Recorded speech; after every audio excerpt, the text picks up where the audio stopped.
लोगों को दुकान से बाहर निकाल निकाल के ही मारा गया कि तुम्हारी हिम्मत कैसी है उधर खाना खाने की। लव जिहाद का आरोप लगा के मुस्लिम जो रहवासी हैं उनको वहाँ रहना मुश्किल कर दिया है। मस्जिद कमेटी के लोग पुलिस वालों को कॉल करते रहे, कमिश्नर तक को कॉल किया कि please help us, please send police, please send some force, ये मस्जिद को जला देंगे, कुछ हो जाएगा। मस्जिद को लेके उन्होंने कहा कि इस मस्जिद को हमें हटाना है। अपने ही देश में कोई कैसे रिफ्यूजी बन सकता है। 2024 में उत्तराखंड गए थे, जो हमारा फर्स्ट ट्रिप था।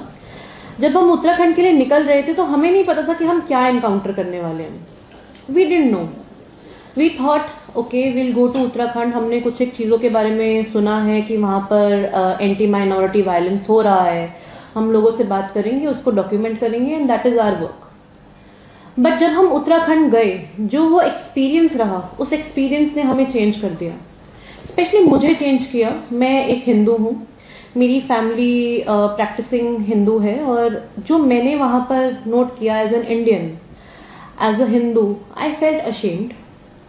I felt that what are we doing to fellow citizens of our country just because they are Muslims? And सबसे सैड बात ये है क्योंकि उत्तराखंड इतना रिमोट है, इतना दूर है कि वहाँ की स्टोरीज बाहर नहीं आती। शायद से किसी अखबार के पेज 8 के एक छोटे से कॉलम में एक छोटी सी खबर लग गई होगी कि नंदा नगर के 15 मुसलमान फैमिलीज को रातों रात निकाल दिया गया। पर क्या आप में से कभी किसी ने भी सुना उस फैमिलीज के बारे में? रातों रात जहां पर आप रहते आए हैं, जहां पे आपके बच्चे पले बड़े, बच्चों के बच्चे हो गए, स्कूल वहीं से, कॉलेज वहीं से, आधार कार्ड वहीं से, आपका पैन कार्ड वहीं से, हर आइडेंटिटी वहां से। आपसे कोई पूछे आप कहां से हैं तो हम उत्तराखंड से हैं।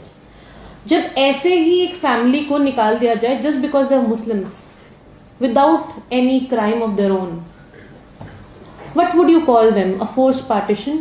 और I am at loss of words. As a journalist also, मेरा काम है लिखना, पर मैं I am at loss of words. जो हमने उत्तराखंड की जर्नी शुरू करी, बहुत सारी प्रॉब्लम्स आई हमें। सबसे पहली प्रॉब्लम तो थी ट्रैवल की problem. There is no public transport in Uttarakhand which is good. आपको एक डिस्ट्रिक्ट से दूसरे डिस्ट्रिक्ट पे जाना तो आपको टैक्सीज करनी है एंड डिफरेंट उसमें जाना, तो पहली बात तो पहुंचना ही बहुत मुश्किल था। तो सबसे पहले तो हम लोग उत्तरकाशी गए। उत्तरकाशी एक एंड पर है उत्तराखंड के। तो वहां पर जो सबसे बड़ा बवाल जो उत्तरकाशी में चल रहा था, वो उस समय मस्जिद का बवाल चल रहा था। वहां पर एक आरटीआई रिपोर्ट डाली गई थी किसी हिंदू फार राइट एक्टिविस्ट ने कि ये बताइए कि ये मस्जिद जो है किस जमीन पर है, क्या ये सरकारी जमीन है, किस जमीन पर दिया गया है? तो आरटीआई में रिप्लाई आया कि ये सरकारी जमीन नहीं है और ये पब्लिक लैंड नहीं है।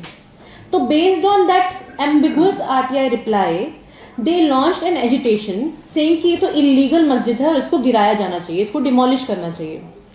जब एक्चुअली सच बाहर आया तो पता लगा कि ये मस्जिद एक प्राइवेट लैंड पर है, एक फैमिली की प्राइवेट लैंड पर है। तो हम उस फैमिली से मिलकर आए, उस फैमिली से हमने बात किया और उन्होंने बताया कि उस जमाने में जब काफी साल पहले वो मुसलमान परिवार, कुछ मुसलमान परिवार उत्तरकाशी में शिफ्ट हुए थे, तो उन्होंने अपने लिए अपनी प्राइवेट लैंड पर एक मस्जिद बनाया जो 100 सालों से अब खड़ा हुआ है और उस पर हमेशा से प्रेयर्स चल रही है। It is a holy place.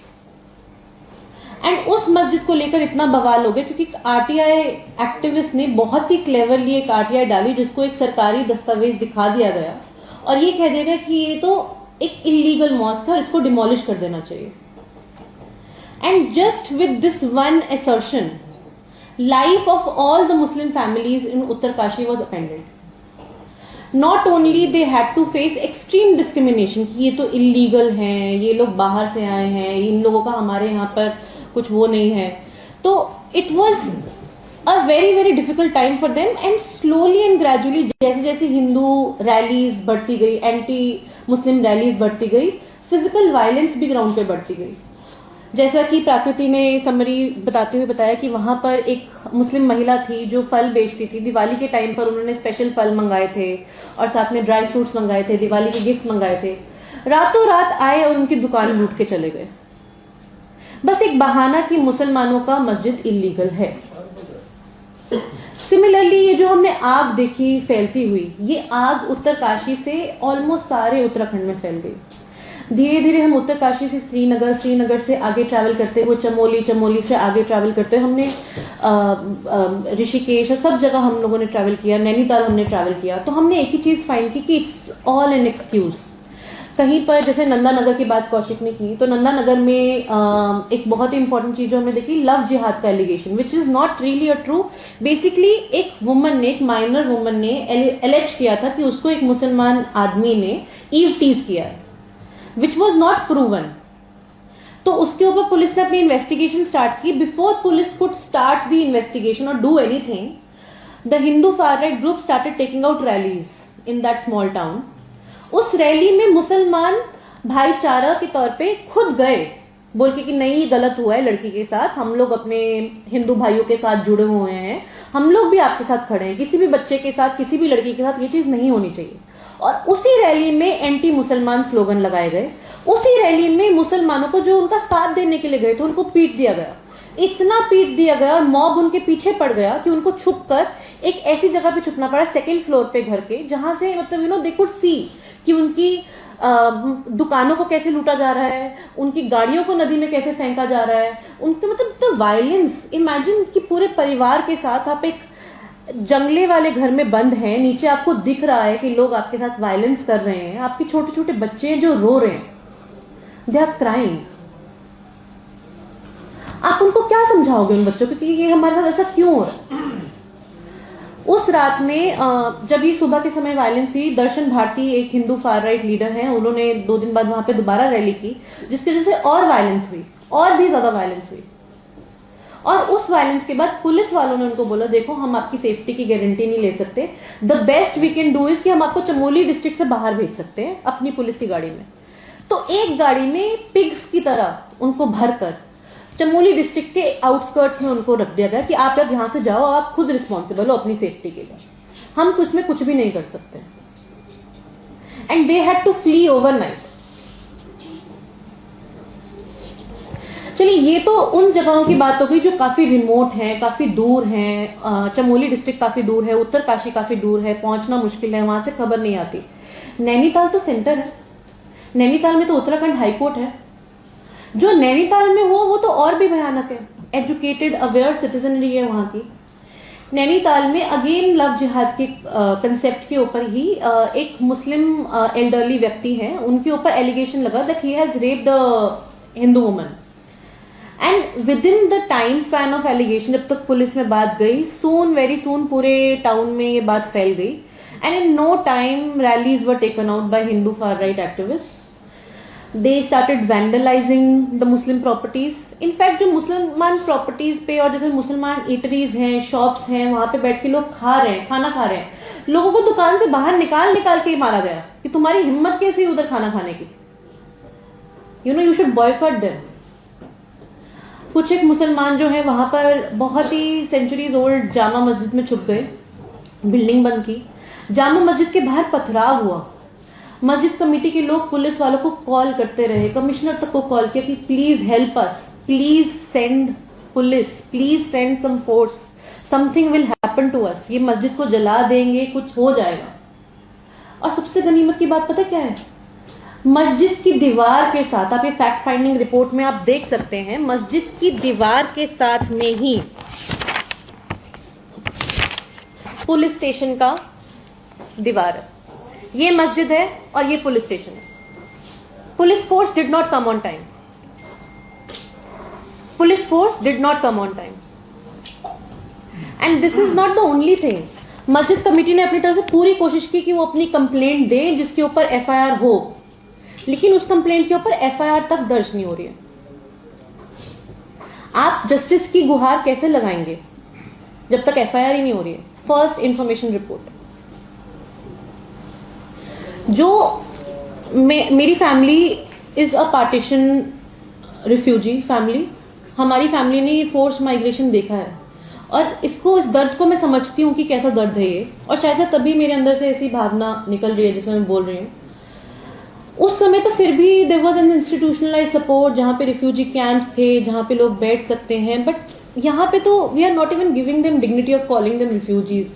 अपने ही देश में कोई कैसे रिफ्यूजी बन सकता है? उत्तराखंड के हालात के बारे में उसके सांप्रदायिक माहौल के बारे में, उसकी जो चुनौतियां हैं उसको समझने के लिए आप लोग सब इकट्ठा हुए हैं।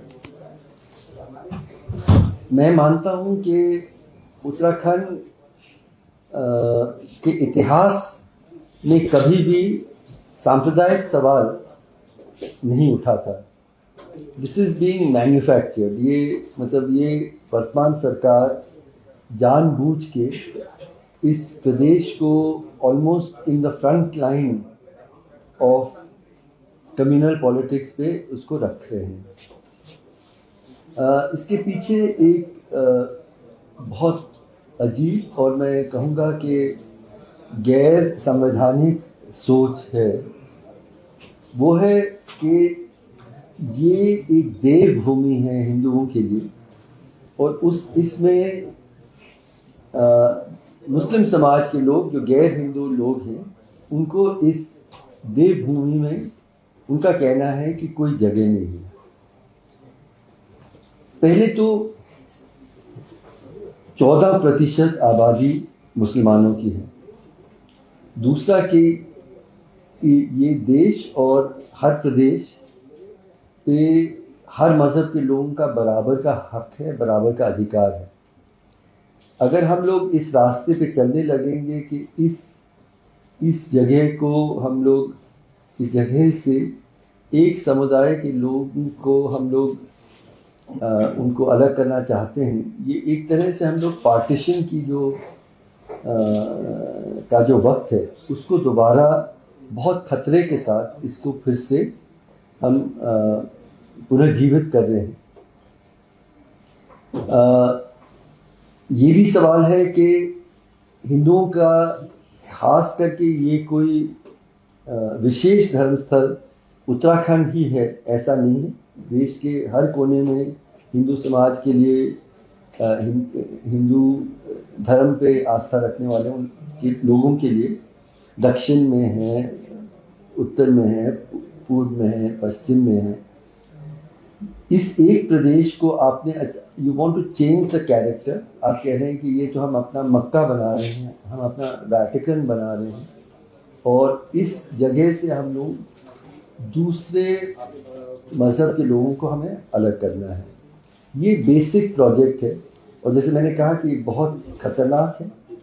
अब इसको घोषित तौर पे, मतलब फिलहाल कानून के तौर पे तो इसको नहीं कर पा रहे हैं, संविधान अभी भी आड़े खड़ा है। तो इसको they are doing it through a process of social mobilization. तो कहीं लव जिहाद का आरोप लगा के, कहीं किसी और आरोप को लगा के वहाँ के मुस्लिम जो रहवासी हैं उनको वहाँ रहना मुश्किल कर दिया है। कई जगहों में जैसे क्रॉस लगाया गया है कि ये मुस्लिम लोगों के घर और दुकानें हैं। ये लगभग नाजी जर्मनी को हमें याद दिला रहा है। फिर जो आपके वहाँ के जो मुख्यमंत्री हैं वो अलग अलग, जैसे अब परंपरा सी बन गई है, अजीब अजीब से जिहादों की बात हो रही है। थूक जिहाद है, लैंड जिहाद है, मज़ार जिहाद की भी बात है। अब जो वन गुज्जर एक जो